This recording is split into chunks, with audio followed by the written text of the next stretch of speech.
of September. The Points Gained, the final Western Conference edition, giving you all of the 15 teams in the West, a surprise number 2, a thoughtful number 1. Where do the Jazz fit? And is it possible the Lakers are going to be bad? It's all coming up on today's edition of Locked on Jazz. Pow!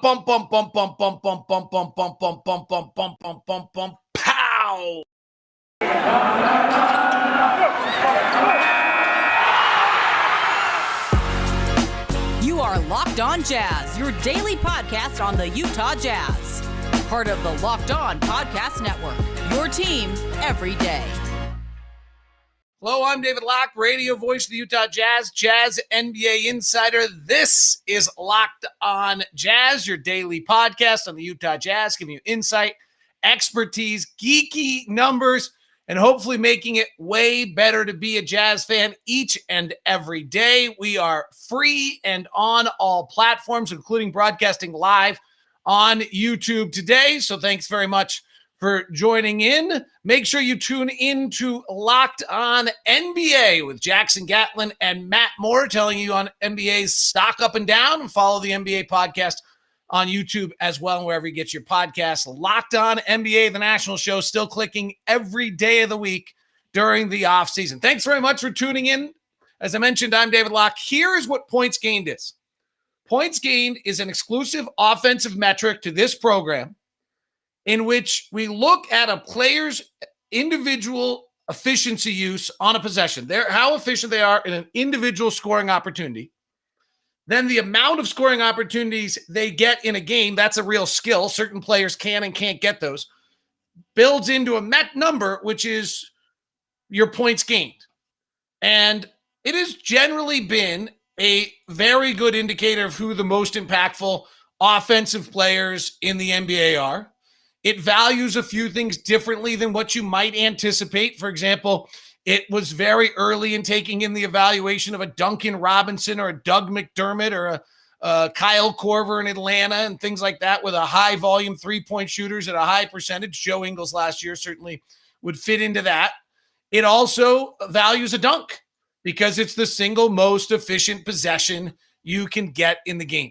And so that's a little different than how we sometimes think of it. And occasionally there's a player in there. But frankly, it's a pretty good metric to be able to tell you who are the most impactful offensive players. Over the years, we've now taken this metric and built before every season a projection of where teams are going to be offensively only here. We're not talking about anything involving defense. There have been some little flaws. Denver usually causes me some problems because they get a bunch of offensive rebounds. A few other teams who don't turn it over have caused me some problems along the way. Like, it's not always perfect, but last year it projected the Phoenix Suns as the number 1 offensive team in the West. The Jazz is number right up there with them. It really projected the Jazz and the Suns kind of well before everybody else. If you look back a few years ago at points gained, it was pretty accurate as well. It's been close. There's been the Pelicans have underperformed a little bit. Could have been coaching the last few years. We'll see. Here, from an offensive standpoint, just to give you an idea individually, if you're new to this, the last year, here were the leading offensive players. 1, Steph Curry. 2, Kevin Durant. No surprise. Zion Williamson, 3. Nikola Jokic, 4. Joel Embiid, 5. Giannis Antetokounmpo, 6. Zach LaVine, 7. Michael Porter, 8. Damian Lillard, 9. Rudy Gobert, 10. Rashawn Holmes, 11. There's the value of the dunkers. Kawhi Leonard, John Collins, Mikal Bridges, Joe Harris, Shai Gilgeous-Alexander, James Harden, Kyrie Irving, Joe Ingles. Just had to get Joe mentioned in there to give him the shout out. So that's just giving an idea. To flip it, the players who had the largest, they're not the worst offensive players, but they had the largest negative impact on their team. And these are guys, I'm just kind of fiddling through who played. Justice Winslow, John Wall, Russell Westbrook, Chris Dunn, Alexei Pokusevski, Michael Carter-Williams, Killian Hayes, Josh Hall, not Josh Hart, Matt Dellavedova, Victor Oladipo, and then, Elfrid Payton, Cole Anthony, DeJounte Murray, who's now the lead possession user in San Antonio. So that's the metric. The metric takes the individual use of a possession, how efficient you are, and then from there takes a look at it and says, and then how many possessions used. I've equalized every team to 100 possessions used in it, or scoring opportunities used in a game. The truth is that number is about 95, but because of injuries and things like that, teams average much more than 100. All right, so here's what we have. And there's a bunch. Let's start with the Utah Jazz, because I think that's the key. And then the second storyline here is how bad the Los Angeles Lakers are. I'll have the number one team is number one by a large margin. The number two team to me is a pretty significant surprise. There are 7 teams that are elite offensive teams. And then there is kind of the rest of the bunch. We'll talk about it. And the Lakers come out terribly. We'll dig into it in a second. So first off, let's go to the Utah Jazz, because I think that's what you're most interested in if you're listening to Locked On Jazz. The Jazz come out at a plus 4.6, which is good. If you kind of think about a point as about 3 wins, it's a little less than that. Think of it as 3 wins. So 4 would be 12 over 41. Average would be, 41. So they're about a 52, 53 win offensive team. That's pretty good when you have Rudy Gobert and you're an elite defensive team. So this would tell you the Jazz have a 50 plus win offense, and a team with a great defense should win a bunch of games. Interestingly, by the way, Donovan is still a below average efficiency player. So his points gained last year was a minus 0.1. And the interesting thing about the Jazz is while their offense is good, their 2 biggest possession users are negative. Jordan Clarkson's a minus 0.7. Donovan Mitchell's a minus 0.1. They added Rudy Gay, who's a minus 0.8. They added Eric Paschall, who's a minus 0.2. And Hassan Whiteside last year in Sacramento was a minus 0.1. But I do think that Hassan Whiteside's numbers from 2 years ago in Portland are probably a better indicator of kind of where he's going to be as a player. The trending numbers in our system have him as about a 1 positive, because he's been positive his whole career until last year. Donovan's trending numbers do have Donovan getting better. Like if you dig into Donovan, he's gotten a little bit better each year. And it would be fair to assume that this would be the year in which Donovan kind of breaks through and becomes a positive points game player for the first time. And the system has him doing that ever so slightly this year. So if you go back to Donovan and take the 17-18 season, and rookie players are always awful, by the way, in points gained. So if you take Donovan, he was a minus 0.6 in 17-18. In 18-19, he was a minus 1.0. He became less efficient in his next year. Then if you take his 19-20 season going into, cut short, going into the bubble, and some of the metrics are funky probably right now because there's just so much cancellation. Donovan was a minus 0.3, and last year he's a minus 0.1. So I think it's fair to assume that for the first time in Donovan's career, and the numbers expect that. They're not sure what to do with Mike Conley, because Mike Conley went from being really negative in 19-20 to positive. Joe Ingles spiked at 1.8 after always being good, but never quite that good, frankly. Joe Ingles, the year prior, in his points gained was a 0.5, and he jumps to 1.8, so they have him coming back to earth a little bit. So the Jazz come out as about a 50 win, a little bit more, 52, 53 win offensive team, and it leaves the Jazz with that number, with Hassan Whiteside projected as actually, surprisingly, the Jazz fall to just the 6th best offensive team in the Western Conference. So that's a little less than I would have thought. The number 1 offensive team in the West by a fairly significant margin is the Phoenix Suns. They're a 6.3. That literally has them at about a 58-59 win offensive team this year. They are considerably better than anyone else. They're about 1.4 points gained better than the number 2 team, which is the Denver Nuggets. So that's obviously surprising. The Nuggets without Jamal Murray, but increased possession use for Michael Porter Jr., increased possession use for Nikola Jokic, I think would be too difficult for them to get. But I have Jamal Murray not playing for them this year, and they still come out as the number 2 offensive team. Jeff Green gets about 5 possessions, Campazzo about 5, JaMychal Green about 5, Austin Rivers, who's a negative player, still gets 6.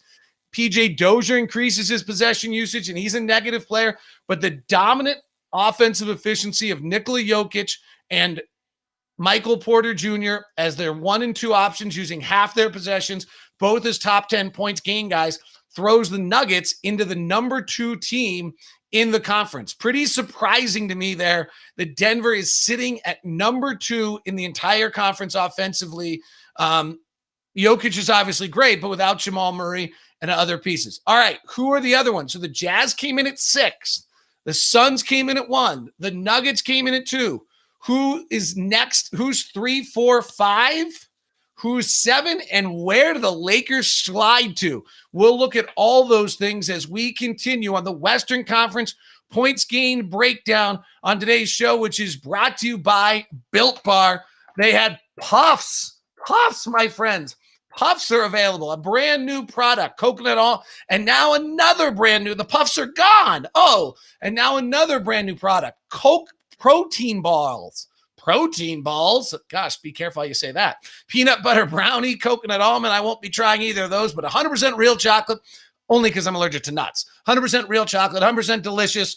Great flavors. They're all available for you at built.com with the promo code locked on. You get 15% off, and you can choose how you want to do it. You put together 2 of your favorite or 3 of your favorite matchups and get it all done. Congratulations to Built and their Built for Good program, ending hunger together on a mission to feed elementary school students so they can get back to being kids and learning, doing great work in the community. Built. The macros on the Built Bar are amazing. 130 calories, 2.5 fat grams, while getting 17 grams of protein. Go to built.com and find out today what your next favorite flavor is going to be when you buy it. Built.com, promo code locked on, get you 15% off. Today's show is also brought to you by my friends over at Murdoch Hyundai, located at 4646 South State Street, also located in Logan and in Linden. If you're going to head down there, just email me first. We'll set you up with a VIP treatment. We sent a bunch of people down to the Linden store the other day. Hopefully had a great experience. I'll have to double check back on that. The SUV lineup is amazing. The Palisade is dreamy. Every time I see one, I yearn for one. We've got 2 Santa Fe's already in our house. I've been driving the Elantra and the Sonata recently, the sedans for the summer, 35 miles to the gallon. How great is that right now? Plus every bell, every whistle at incredibly reasonable prices. If you're in the market for a car right now, take a second and at least look at a Hyundai and see what you can get for the Hyundai dealers, for what you can get for your dollar there. If it's not your choice, that's fine, but at least take a look and see what you can get for your dollar at Murdoch Hyundai, 4646 South State Street in Logan and in Linden. Make sure you check out Locked On Today, our daily podcast giving you everything you need to know in the sports world in 15 minutes. All right, let's keep it going. Hello to Keaton and to, let's see, Christopher and Bryce and TB. TB with a good question. If you were Quinn Snyder, how would you address Jordan Clarkson's points gained issue? It's interesting. I mean, Quinn is a great question and probably one we should dig into next week in some of our topics. Sarah Todd coming up next week, Thurl Bailey the week after. So we've got some really fun shows coming for you in our summer interview series. But I think the Jordan Clarkson question is interesting. He's not efficient, but he brings a swag. He brings a fire. He brings a tenacity. He can just break people down. If you try to corral him and control him, like you end up like you lose who he is. I think he could become less efficient. I'm reading Reed Hastings' book right now, but from Netflix on kind of corporate culture. And like their corporate culture was that they got a dearth of talent and they got a massive talent. They just let everyone do kind of what they do best. And, you know, I think when that's the case, then you end up with an opportunity to get the best out of someone. So it's an interesting game because I do think like Jordan being our second highest possession user is probably not great. I'd probably rather have Bojan or someone else out there being that. I'd probably rather have Mike using a few more. I'd rather have but you start to do that by the numbers and you lose who Jordan Clarkson is, and it could hurt you as a team as well. So, but there is like Jordan was so great. And then the second half of the season, he wasn't quite. If you go back to Jordan, by the way, in his year before with us, he was a positive 0.2 player. So there is room for Jordan to be a more positive points gain player than he was a year ago and be more efficient offensively. All right, let's go to the rest of the West. So the Phoenix Suns came in at 6.3, which is, really a pretty dramatic number and puts them up nearly to a 60-win offensive team. Generally, a point is thought of as about 2.7 wins. So Denver is 13 wins above 500 just offensively. That would make them, a 54-win offensive team. And the Suns are about a 58-win offensive team. The Jazz came in at about a 52-win offensive team. So who are the teams that are better than the Utah Jazz so far in our metrics? And this is the Jazz being sixth offensively after last year is a little bit of a surprise, but we've added some less efficient players. George Niang was very efficient. Derek Favors was very efficient. And so we do lose, at least with the metrics, we do lose a little bit there. All right, let's go. Number 3 is Dallas. They come in at a 4.5 or 12 win above average offensive team. So about 53, right there with Denver, 1 win less than Denver. Number 3, I forgot, was the Clippers. The Clippers are right there with Denver. Even without Kawhi Leonard, the Clippers come in as the 3rd best offensive team. Paul George increases his possession usage slightly. And then they've got just positive guys. Marcus Morris, Serge Ibaka, Reggie Jackson, all positive. Luke Kennard, positive. Nicholas Batum, positive. Zubac, positive. Terrence Mann came out to be positive. I don't have Justice Winslow playing. Eric Bledsoe is negative. And I have him using 11 possessions during the year per game, which was about what he was last year. But they come out at a 4.8, which makes them the number 3 offensive team in the West, 12, about a 53, 54 win team offensively with a pretty good defensive unit. The Clippers are real. Denver and the Clippers, 2 teams that we've all decided that, hey, they're out of it because Kawhi Leonard's out and Jamal Murray's out. And the metrics will tell you they both are going to be at the top of the conference, which is pretty surprising to me, but also where emotion doesn't get involved. They don't know that Jamal Murray's hurt. They don't know that Kawhi Leonard is hurt. Number 5 comes in as the Portland Trailblazers. Again, all of the talk around it is Damian Lillard and not adding things, but this was the number 1 offensive team in the league after they got Norman Powell. Yusuf Nurkic was actually negative. They add Larry Nance, who's slightly negative, but not bad. And you start allocating their possessions, and Dame's going to use most, then McCollum and Powell, that's most of their possessions, all positive. If Nurkic can get back to himself, they get even better. You distribute some to Nance and Covington, and Anthony Simons are all negative. Simons was positive last year. Cody Zeller's a positive. And then they don't really use a lot of other guys. Ben McLemore, maybe. Tony Snell, a nice positive they added. And they become a 4.4 points gained team. As we mentioned, that puts them as about an offensive team at about 12 wins above at 53 win. And then the question is whether they play any defense or not, because they've been a negative defensive team. But if Chauncey Billups gets into play, and I've been high on Portland, I'm over on Portland, under on Golden State, and way under on the Lakers. We'll get to that in a second. Jazz get to 6, and the Pelicans came out really good because of Zion Williamson as well. Then the Golden State Warriors are at 8th offensively in the conference, at 6.6 wins above average, 2.5 points gained. I have them at about a 47-win offensive team. I don't think that becomes an elite defensive team, so I'm going to go under on the Warriors. And then this leads to number 9 is Sacramento. They're about 3 or 4 wins above average offensively, which matches kind of what you would think at 45 wins. And then they've been terrible defensively, which has brought them down. So can, Luke Walton, never mind, get them to play defense. And then we get to the 10th ranked offensive team. But more importantly than that, the Los Angeles Lakers are a negative 1.7 points gained offensive team, 5 wins below average. They are a 36-win offensive team this year, according to points gained.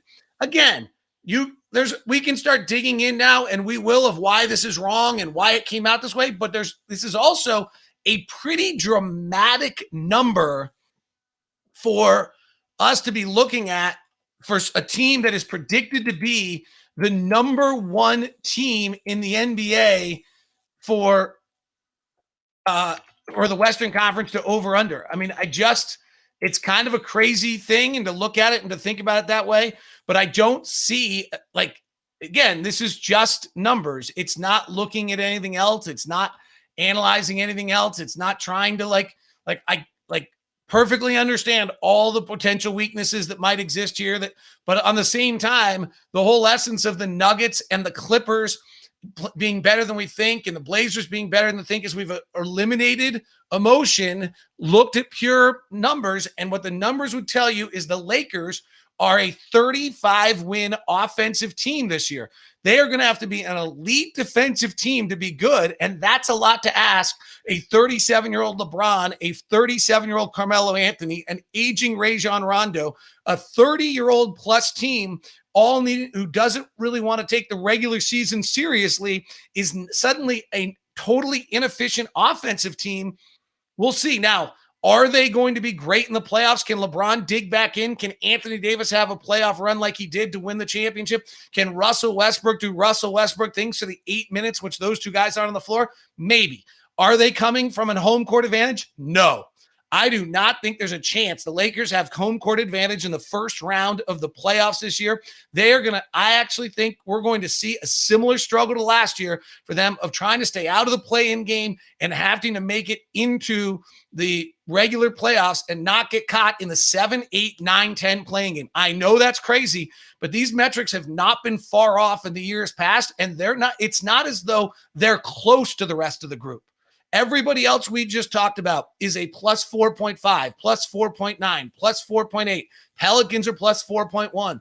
Portland's plus 4. Utah's plus 4. Those are 10 and 11 and 12 wins above average offensively, and the Lakers are 5 wins below average. They're projecting to be 17 wins less good offensively than the other teams.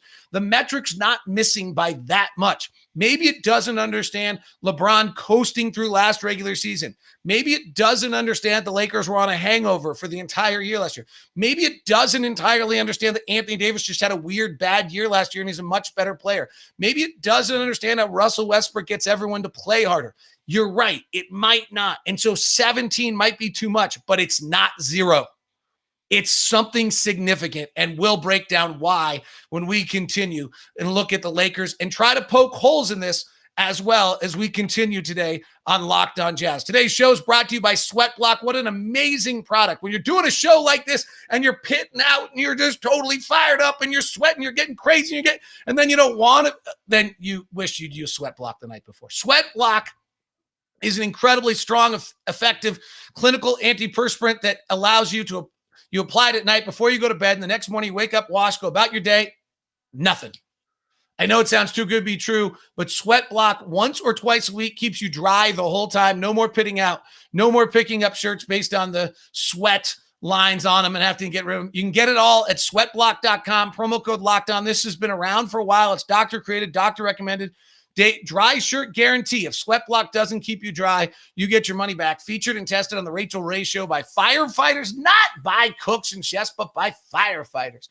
Look at Amazon. You'll see 10 years worth of product and 13,000 reviews. But go to sweatblock.com and use the promo code Locked On to get 20% off. It's sweatblock.com. Promo code Locked On to get 20% off. It's a must-have in your toiletry bag, a must-have before a big presentation, a must-have if you're an excessive sweater, a must-have if you're a high school kid who does sweat a little too much, a just must-have. Sweatblock.com, promo code Locked On. Today's show is also brought to you by DirecTV. DirecTV. Does this sound familiar? You've got one device. It lets you catch the game live. Another that lets you stream your favorite shows. And you're watching sports highlights on your phone, and you've got your neighbor's best friends log in for good stuff. Well, I want to tell you what. It's time to get rid of that. Called DirecTV Stream. And it brings your live TV and on-demand favorites together like never before, so you can watch your favorite sports, movies, and shows all in one place. That means no more juggling remotes, no more need to buy another device, and the best part, no annual contract. So get rid of the clutter and the confusion and get TV together with DirecTV Stream. You can learn more at directtv.com. That's directtv.com. I'm on that. We need that. Our system's a mess. So it's going to be directtv.com. It's pretty interesting to look at. Like, let me see if I can find this for you a second. I want to dig into the Lakers. I don't want us to get lost, but I just had a thought. This wasn't what I was planning to do today. But if we look at the NBA team wins on betonline.ag, let's see. How do I get to team wins, winning division, NBA specials, players? I just want team wins. Oh, there it is. Regular season wins. Okay. So I'm at betonline.ag, and you look at it, Mavericks over 48.5. I definitely, from looking at points gained, would go over. They're going to have to play some defense, which they don't always do. And Jason Kidd's the head coach, so I'd probably dock them there. But they're, percolating at a 12-plus offense, so that's a 53-win offense. Last year, they got hit badly by COVID. So I'm looking at betonline.ag. By the way, promo code Locked On gets you 50% welcome bonus. There's also a great NFL package going on right now. Denver's at 48. I think everyone's reacting to the injury. I'd probably go over there. Golden State's at 48.5. As I said, I'm way under on that. Clippers are at 44.5. Again, reacting to the injury emotionally, I'd go over. Lakers at 52.5. I'm going under. Memphis is at 41.5. They came out terribly. They came out as a -5 offensively points gained, 13 wins below. They're in the Rockets Thunder category offensively. I think it's a little misleading, but the loss of Jonas Valanciunas is significant. Both Dylan Brooks and John Morant are negative points gained players, and so without the positive covering them of Jonas Valanciunas, they're suddenly really hurt by that in a lot of ways. So Memphis is one where points gained, and you can decide whether you trust this or not, but this is what points gained is saying. Minnesota's right there with the Lakers, kind of right on their number at 33.5. Pelicans are at 39.5. I'd probably go over. The Phoenix Suns are at 51.5. They're peaking out on points gained. Blazers at 43.5. I'm probably going over. Spurs are at 28.5, and that's kind of what point gain thinks. The Jazz are at 52. That's right about where we have them with points gained offense. If you believe the defense gives them anything else and they don't get hit by injuries, you're probably going over. The Spurs, by the way, were a -2.7. The 12th. Minnesota was the 11th ranked offense at -1.9. And then 13th was Memphis, 14th and 14th, the 15th, the Thunder and the Rockets. The Thunder are better because they have Shai Gilgeous-Alexander, but I don't know if that's really those teams, just you don't really even do metrics. All right, let's dig into the Lakers. Why are the Lakers bad? The first thing is there is a real phenomena that is LeBron James slippage.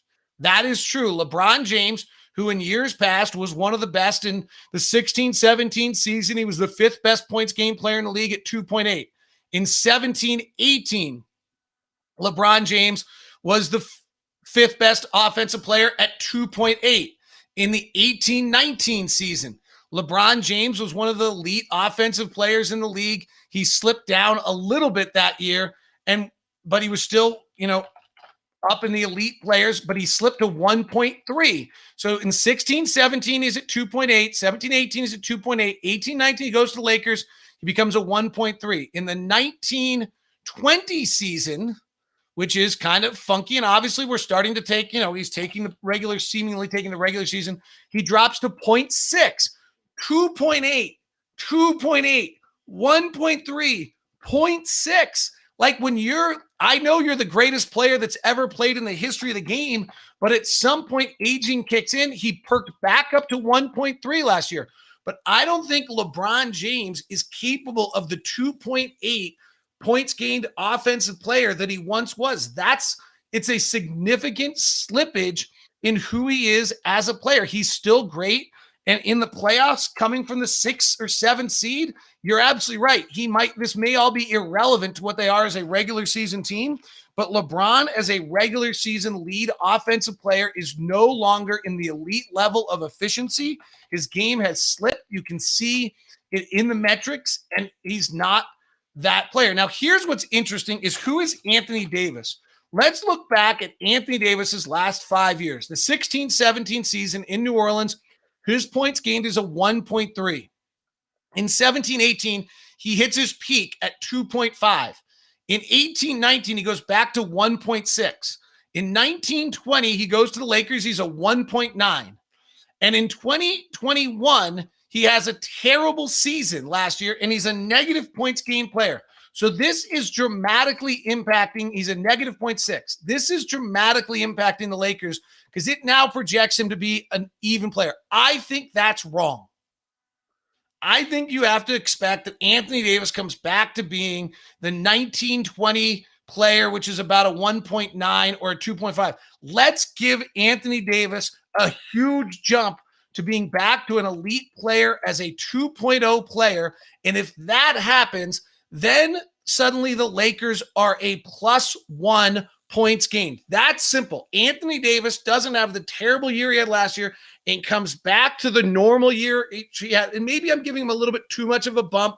Frankly, if you look at his over the years, 16-17, he's a 1.3. 17-18, he's a 2.5. 18-19, he's a 1.6. 19-20, he's a 1.9. Like giving him a 2.0, I would think is too high. Our metrics have him floating actually as a negative because they see this decline in his career, which I think is probably wrong. If we put him at a 1.5, then the Lakers suddenly are about an average offensive team, and they're not suddenly as dramatically bad. So if Anthony Davis can come back around, then they're going to be an average offensive team. But still, with all of that, let's get Anthony Davis back to their right number. At average, they are still the 10th. That doesn't change their setting. They're the 10th best offensive team in the Western Conference. They're at a 42-win offensive team instead of a 33-win offensive team. I think that's more accurate when you look at the numbers. And the Anthony Davis's bad year last year definitely skews these. But if you look at the rest of their team, it's not a good offensive team. Carmelo Anthony is a negative points gain player and has been for a long time. Russell Westbrook is a dramatically negative offensive player and has been for last time. Taylor Horton-Tucker might be on an upward trend as a young player, but he's -0.6. Kent Bazemore is a -0.1. Malik Monk had his best year as a -0.1. Rajon Rondo had an unbelievable good year for him. He's a -0.3. Their positive players are Dwight Howard at +0.4, but not the dominant Dwight Howard he once was. Wayne Ellington at +0.8 and Kendrick Nunn at +0.6. Maybe they start allocating these possessions so that Wayne Ellington gets Taylor Horton-Tuckers and Kendrick Nunn does and Rajon Rondo doesn't play, and Frank Vogel starts to fiddle with this rotation a little bit, and he can kind of move this thing up to being a 45, 46, 47-win team offensively, and then they just hit the playoffs as the 5th or 6th seed, and LeBron and Anthony Davis go bananas, and they have a chance to win it. That might be the answer, but the fact, they're really going to have to work this thing to be able to get themselves up to the elite level. But they're nowhere close. The Western Conference is loaded with elite offensive teams. There are 7 teams with the points gained of +4. There's actually the Lakers, the best the Lakers can do, even if they manipulate all this correctly and move it, and Anthony Davis comes back to being himself, which is likely, they're the 8th best offensive team in the Western Conference. There's not a script here where they are an elite offensive team in the Western Conference. So then that gets to an interesting, they have to be really, really good defensively, and they're really, really old, and I don't think they really, really want to play in the regular season with that type of tenacity and that type of energy. And so you end up in a circumstance where I see them in the bottom half of the playoff teams. I think they're struggling around 6, 7, and we're going to have a storyline all year long of whether or not the Lakers can avoid the play-in game. And then when they do avoid the play-in game, they'll probably be a beast in the playoffs because you have LeBron James and Anthony Davis playing 40 minutes a night in the playoffs and Russell Westbrook taking the other 8 minutes, and they're going to be a beast. But the regular season is going to be a struggle for the Los Angeles Lakers. All right, that's our points gained. Just to review, number 1, Phoenix Suns. Number 2, Denver Nuggets. The Suns are at a 58-win offensive team. Nuggets are at about a 54-win offensive team, as are the Clippers. Dallas is a 53-win offensive team, followed by Portland, who's right at about the same level. The Jazz come in as a 52-win offensive team, 6th best. The Pelicans at 7th. The 8th best team offensively is the Warriors, coming in at about a 47-win team offensively.